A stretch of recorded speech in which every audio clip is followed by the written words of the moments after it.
Hi, welcome to the Culture of Life podcast from Human Life International. I'm Tad Wojcik, the Mission Research Specialist at Human Life International, and this is Father Boquet, our president. Today we're going to be discussing Father Boquet's most recent Spirit and Life article, which you can find a link to in the description, which is called Dangers to Life in Prenatal Testing.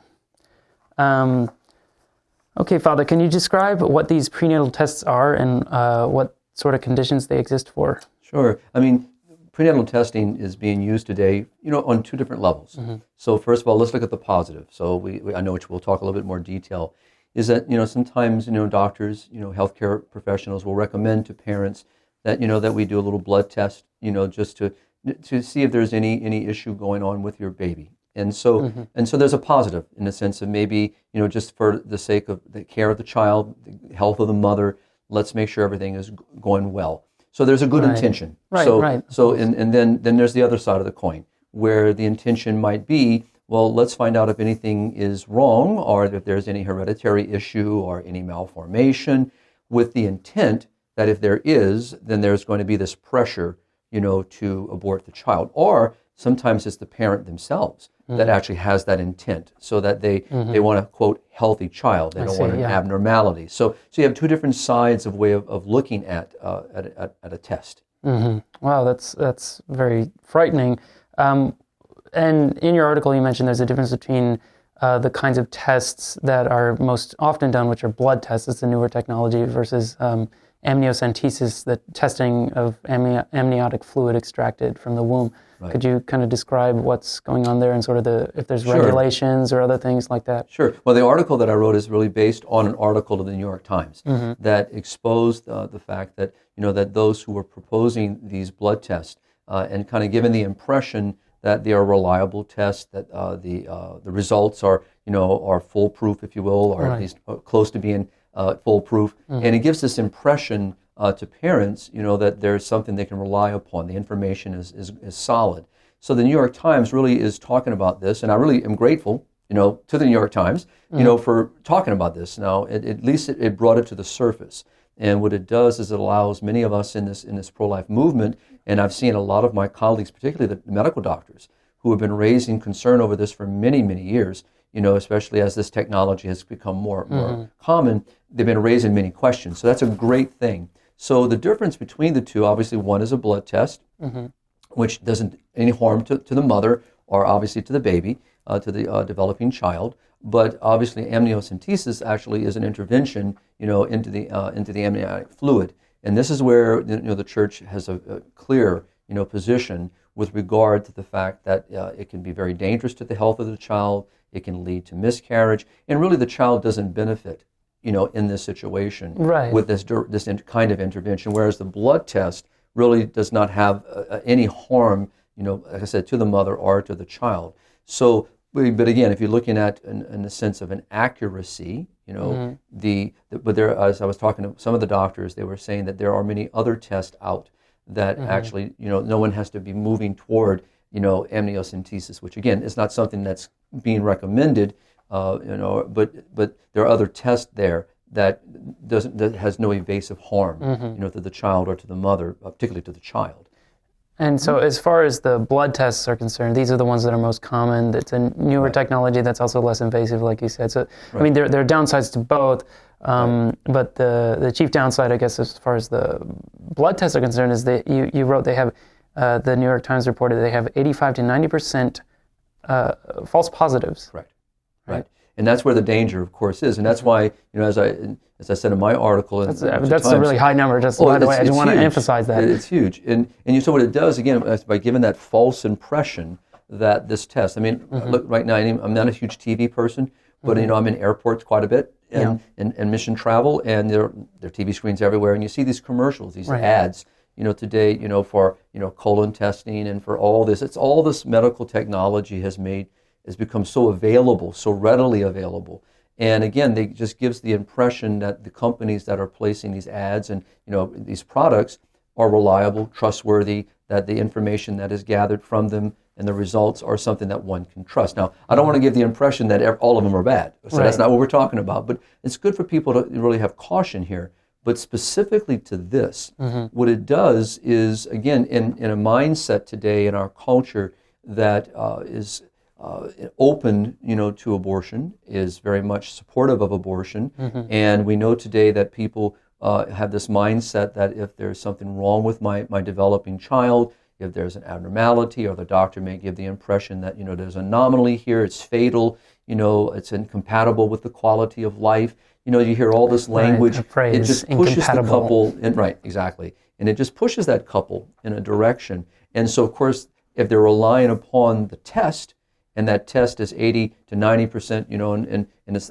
false positives, then we know that we're dealing also with the fact that there are many, quote, healthy children that are being lost to abortion. Right. So with the false positives. And like I said in the article, which is very clear, we're not supporting abortion on any level, right. But to see where people are given the impression that this is the answer to the test. This is what they feel like they're being pressured to do. Or, like I said, you have couples or individuals who actually already have that mindset. It's not the doctor or healthcare. It's actually the individual that, so they get this false positive result. Well, immediately, they want to terminate their child. And so there's a grave danger here, and as I said, when you look at the positive side, if we were taking, and I think the bigger call, which the New York Times does not really go into, and I didn't have a chance to go into in my article, would be that we would want to see the technology improve. We should hold these biomedical technology institutes accountable for these tests, and making sure that they're doing everything they can, to make sure they're accurate. Not for the sake of abortion minded, exactly. but for the sake and the good of people who are relying upon these to help them, to understand, how's my child? Does my child have any possible difficulties? How can we help my child? Those are good things. So we would want to see that grow and to be able to prepare earlier ahead of the birth. Exactly. Right. Because it seems like there's a twofold problem here. There's the one is the question of the effectiveness of the medical technology, and at this point it looks like it's pretty darn bad. 85 to 90% false positive rate is not great at all. But then there's, of course, the larger issue, which I want to kind of segue into, which is the bioethical issue. Right. It's a case of technology, good technology, or neutral technology that has the potential to be used for good purposes, because, healthcare is obviously a very noble cause, right. Medicine. Why is mankind always tempted, Father, to use technology for perverse ends? In this case, it would be killing children whom we think are inferior because they have a disease. Sure. Well, as we've seen in history, obviously we have people with bad intentions and people that advance bad motivations. So here again, we're dealing with something, the actual test, which in itself is neutral, but then can be used for the good or it can be used for the bad. Right. And people with a good intention, in the sense of wanting human flourishing and wanting to help parents and help developing children if there are issues, that's a good. At the same time, you have someone who's motivated by a mindset that's anti-life, or particularly wants to look at a particular segment of the population.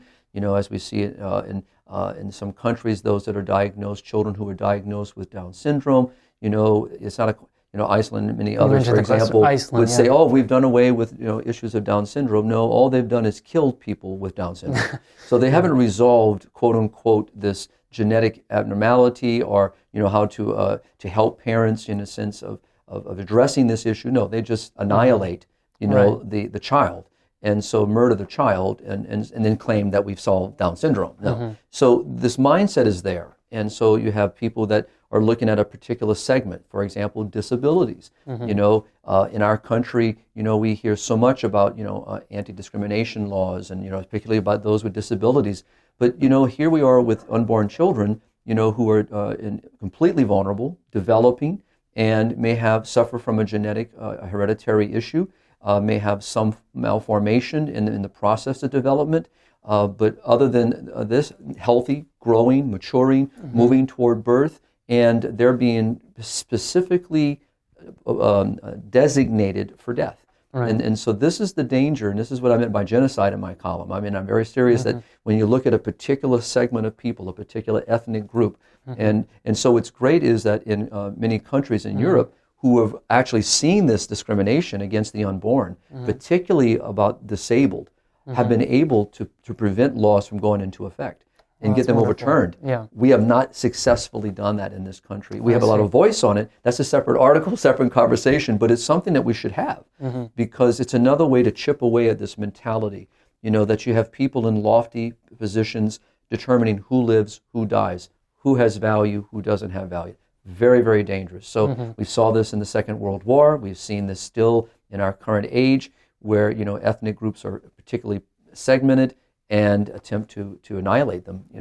We should not be something our population forgets, how easy that can happen. Right. It is happening. And I want to make sure our listeners know I kind of scoffed at this, the mention of the killing of Down syndrome children in Iceland is because of the gall of the proposition. It's the fact and the reality there. It's kind of like, it is eugenics, as you mentioned. It's not even similar. It's eugenics, quite literally, quite the original intent of that philosophy, and carried to a very, very effective and to be proud of what they're doing. Circumstances right now. Yeah, and they're happy. They brag about it. Exactly.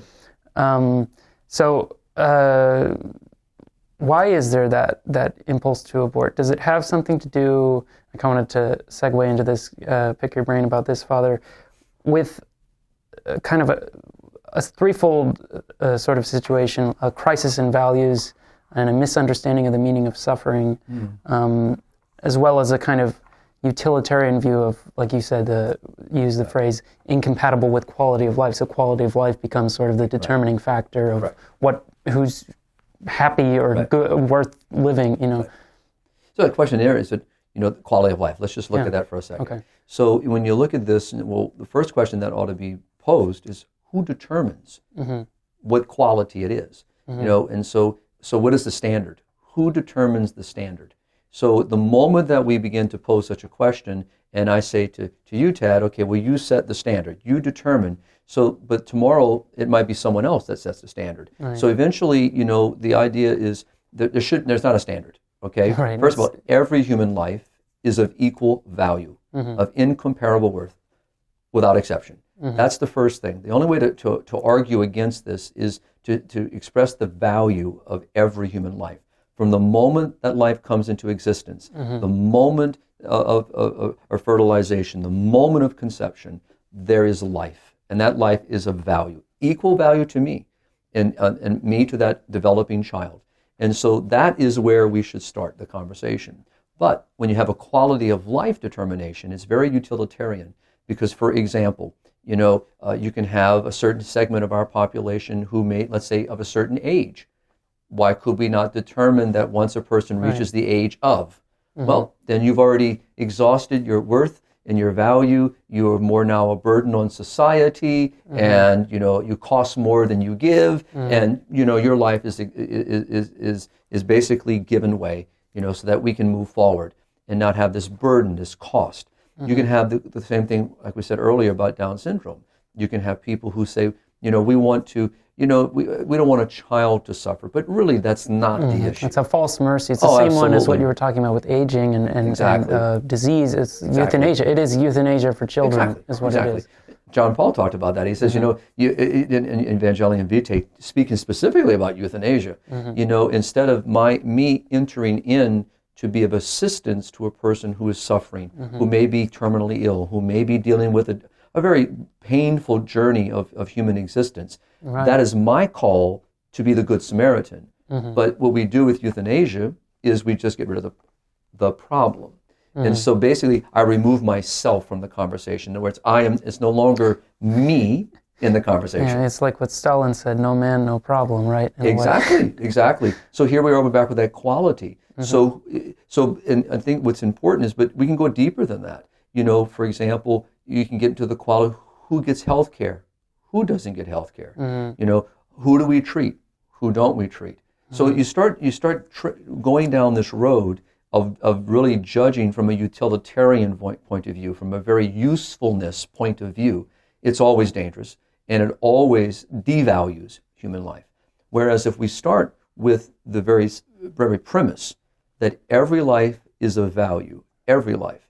And so as we do in the pro-life movement very clearly, we articulate very clearly that the life every life is of importance. We must defend every life, whether that be in the conversation about abortion, whether it be in the conversation about the elderly, the handicapped, or the poor. So we need to really recognize that this conversation is an inclusive conversation. So it's not just as we're talking about prenatal testing, Right. but the same position that we have with regard to the unborn child that's developing in the womb. We have the same care and concern for the elderly, the vulnerable, the dying, and the ill. So we have to really recognize how this is a consistent ethic that runs across the spectrum of when you speak about human life. So it's good that's why I appreciate the New York Times for that sake. I mean, obviously it's a paper people read, they're familiar with it, they think it's of this important paper. So by talking about this, it makes conversations occur. So that's what I'm grateful for. Brings the issue to the fore. Absolutely. And Father, does it have to be a religious issue?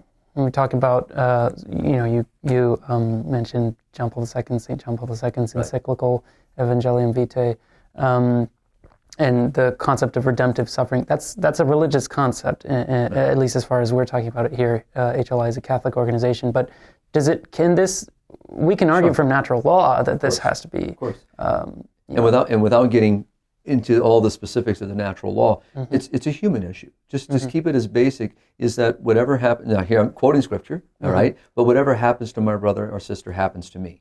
So in other words, if that understanding is clear, that this is a human conversation. That's why we can have this conversation with those who are of Christian faith, those who are of non-Christian faith. We can have this conversation with, across the spectrum of the human family, because this affects the human family. Right. So this affects, those, that actually have no faith or no belief in God at all. But we're all part of the human family. So it's important for us, and hopefully maybe those that are listening will share this with other friends, that maybe don't share our Catholic viewpoint and approach to the subject and conversation in the documents and the saints and the various personalities that we quote.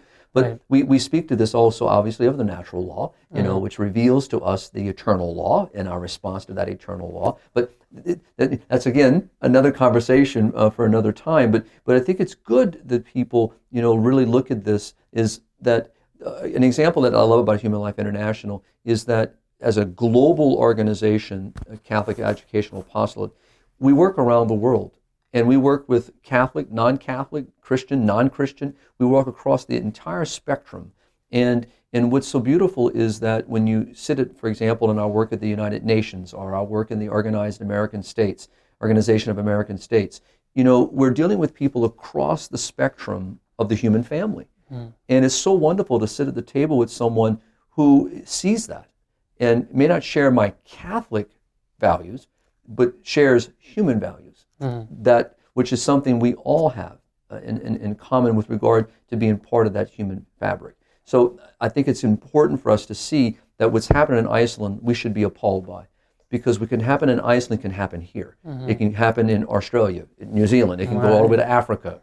And it's not just Iceland as it is. It's Denmark, other Scandinavian countries, the U.S. You mentioned has a pretty high rate of abortions based on these prenatal tests that are many of them might not even be true, accurate. So, yes, that's extremely important. Thank you, Father.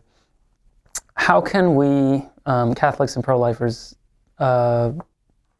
address this issue now? Is there anything going on right now? Any groups out there right now that we can help out? Sure.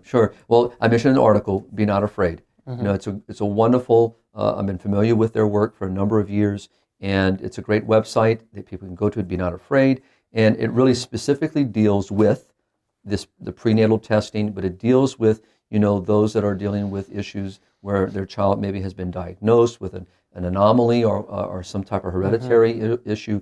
This is a place where people can find support, they can find guidance, they can find even the ability to how to respond to their doctors, how to respond, because a lot of times, very sadly, so those in medical health care can be very forceful in their tone. And again, because I don't want to paint with a huge brush here, because you have people who are serving in healthcare who are wonderful, caring people that are with us in this great pro-life cause. And then, unfortunately, we have people of a different mindset in healthcare. So, you're just quoting the New York Times. I mean, you said in that article, it's reported that most of the couples where they had received these diagnoses of their preborn children, they said the doctor seemed like, this is it. It's kind of abort, or you're bad, essentially. You're doing something immoral by not aborting. Exactly. It gives that huge impression. So this is where Be Not Afraid comes in. And this is where this organization, again, just helps parents who are confronting that. And I would encourage our audience to really take advantage of that. Go look it up. And they're very, very good. And I often go to them myself when I have a question that I want to look up a little bit information. And so it's something worth people taking time to familiarize themselves with. But the other thing, too, is that we need to do, and that's why I said in my own column with the New York Times is, again, thank you for bringing it up. However, what you said very much in the beginning, Tad, is true. This technology a lot of it's new, but it's not going to go away. So it's going to continue to be present. What we have to do within the medical community, within the pro-life movement, and all people of goodwill who care about this, is demand that these tests, be held accountable. That the industry itself, be held accountable. That, if you're going to put something out there and you're going to it's going to be a test that we're relying upon. I want you to think deeply about that. When I go to the doctor and the doctor says, I recommend we perform this battery of exams, all right? So I am trusting that the doctor and those exams are going to be accurate and truthful, and that they're going to help me understand what it may be that I'm dealing with. So I'm relying upon this technology to help me in my health care and to make decisions that are for the good of my health. This should be the same thing held of anything that's out there. So the FDA really needs to get more heavily involved in this. We need to demand our legislators get involved in this. That's right, because one of the things I mentioned it at the beginning, but we didn't really elaborate on it. These are not regulated. These tests are almost entirely unregulated. Right, and that's the part where we have to really pull the demand. New York Times is not actually calling for that, all right, in a sense, but we have to really demand that, and that's where we have to get people involved. So that's my little hat off to the New York Times for bringing the issue up. But now, what do we do with it? All right, I'm not going to wait for them to call to defend human life. I'm not going to wait for them to say, ring a bell and say, hey, we need to do that. So I think it's important for people to learn about the issue, to become familiar as much as they can about these issues. After my article was published, I've received a number of emails from parents who are in a situation like that. They're looking, where can they go? Where can they find answers? They're looking for advocacy because they're feeling pressured, not only from doctors now, not only from healthcare, family members. Again, that mentality is out there. Well, just move on. It's a powerful impulse to abort. Huge. And again, because our culture, it's that false person. It's a switched set of values. It's human life, as we argue here at HLI and believe, and as you eloquently kind of described, human life is of inestimable value. Right. From conception until natural death. It's the reverse in their mind, or in a sense, at least as far as this decision is concerned. If someone is compromised somehow, if someone is not desirable, or we presume that their quality of life will be bad because they have some illness. Maybe the test is accurate, but who knows? But even if it is, that now it's immoral to not to kill that person. That to not administer a mercy killing is considered. That's the pressure is towards that, exactly. Which is what you're just and that's the mentality that's running through. So we have to counteract that language. We really have to be articulate. We need all of the people who are with us in this great cause to rise, to talk about it, and we need to engage the public debate. And that's why a group like Be Not Afraid is so powerful. It already exists. It's already out there. Yeah, it's been fighting this cause, for a number of years, and I think it's important to really affirm them, encourage them, and get other people involved with this. Because if we don't, then that narrative that we've been talking about will continue to find root, and it will deepen. And our couples will have, there'll be no recourse. Matter of fact, you may get to the point where, like we find in other countries, that if you don't abort this child, you have no health care. We won't care for your child. Consequences, right? Exactly. So and to say that it does not exist right now in our country, and I think it does. And I think talking to couples and talking to parents with these issues, I hear it. And now again, legally, that's not there, but in other countries we've seen this, and I've heard from couples in Great Britain, I've heard from couples in the Netherlands, I've heard that they were told, you have this child, you will receive no benefit from the government with regard to the health of your child. So, I mean, what do parents, what's the recourse? Now, the recourse is still don't abort your child. Of course. But this is the pressure they are under. And we need to say, enough. This is unacceptable. Again, why? Because we've turned this conversation into a quality of life. So even a parent, who makes this decision to abort their child because, and like you said, it could be a false sense of compassion, not wanting their child to, that's a quality of life. You are determining that the value of this child, my child, our child, if I'm a parent, is not saying, you don't hear it said this way, of worthy of life. But what we're saying basically is that, that your life has no value because you're going to suffer. Yeah. Wrong. That's absolutely incorrect. Yeah. And we need to challenge that. And so, but again, I would say to our pastors, my brother priest who may be listening, I think it's important. We need to talk about these things. We'll talk about redemptive suffering. Exactly. And we need to talk to couples before they're married. We need to help them understand that, that as you open your life to children, that you may be faced with a very difficult moment. And this is the time to start talking and praying about this and thinking about this. And what will you do if you have a child, that has a special need? How do you address it? How do you deal with that narrative that's out there? Because we shouldn't assume that all the people sitting in our pews agree with what you and I are talking about, Tad. Right. That would be a very dangerous belief. And I don't say that with any pride. That disappoints me when I say it, but it's real. And so we need to really engage this. And I would say the same thing, which I'm very grateful for, to the Catholic Medical Association and others who are talking about this, who bring this up in their forums. We need to talk to the healthcare officials. We need to talk to those in healthcare itself. In other words, we need to engage the conversation.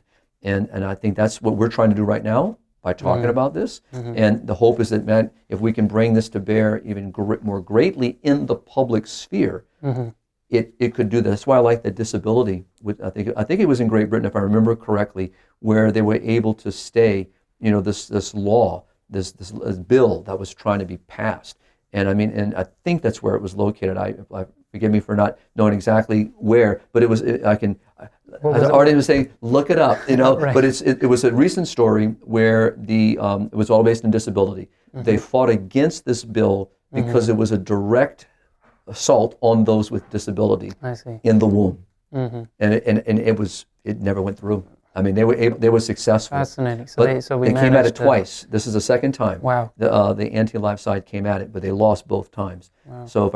But we can learn from that. So this is the time that's a success. To pick it up. That's hopeful. That's great. Thank you, Father. Yes. I think maybe we can close on this, but let's just talk about this. The most powerful witness, the most powerful argument about this is, look at the face of a happy child who has Down syndrome or another genetic abnormality or something. Some of these children are some of the happiest people in the world. Right. I think when I was reading about the Iceland story, because I'd heard about that a couple of years back, there was a situation in which a family who had not aborted a child with Down syndrome, they had a son. I don't know how old he was, but anyway, he saw his mother reading an article about this. It was called Death to Down, and he just curled up in the corner, and he was totally, he knew exactly what it was about.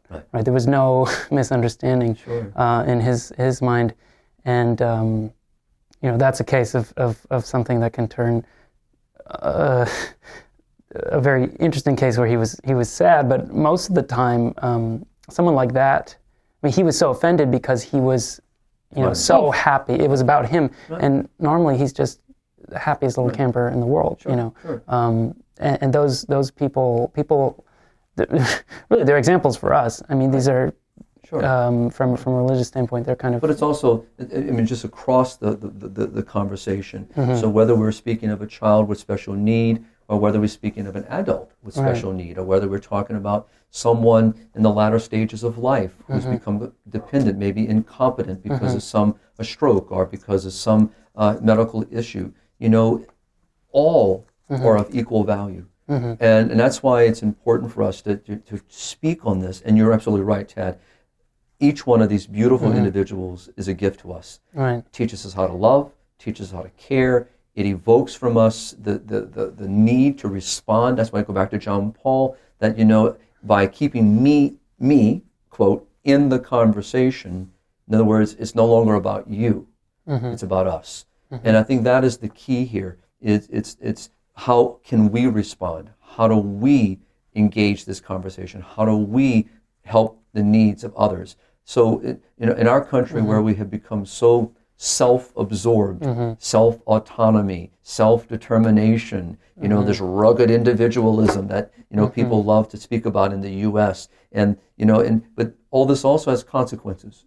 And because it really does, it becomes about themselves and not about other people.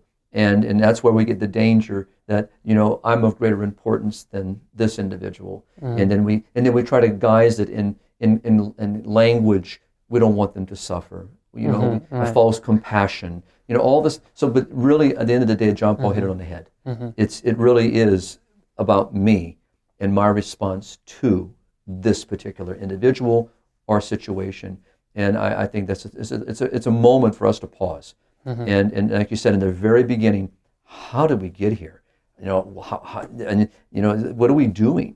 Well, we should learn from what we've done. Our history is a great way to learn. And how does a little cliche go, the phrase go, he who does not learn from history is destined to repeat it. And so we haven't learned, have we, from, what we've seen in our human history and the harm that we can do to individuals and to segments of population. This is a moment to really take a pause and say, speaking about what we started with, prenatal testing, it can be used for a good and it can be used for something bad. Now, the test itself is just neutral. It's the person who uses it. Right. There lies the real issue. So that's why we have to have this conversation. So I appreciate you taking time and talk about the article. All right, thank you very much, Father. Yeah, it's a serious issue, and I'm glad that the New York Times, that's a massive venue, is bringing it to light, and I thank you for writing about it from our Catholic pro-life perspective. Oh, thank you, Dad. So, thank you, everyone, for watching the Culture of Life podcast. Be sure to like and subscribe. Check out any links in the description to things we mentioned in the video, and have a good week.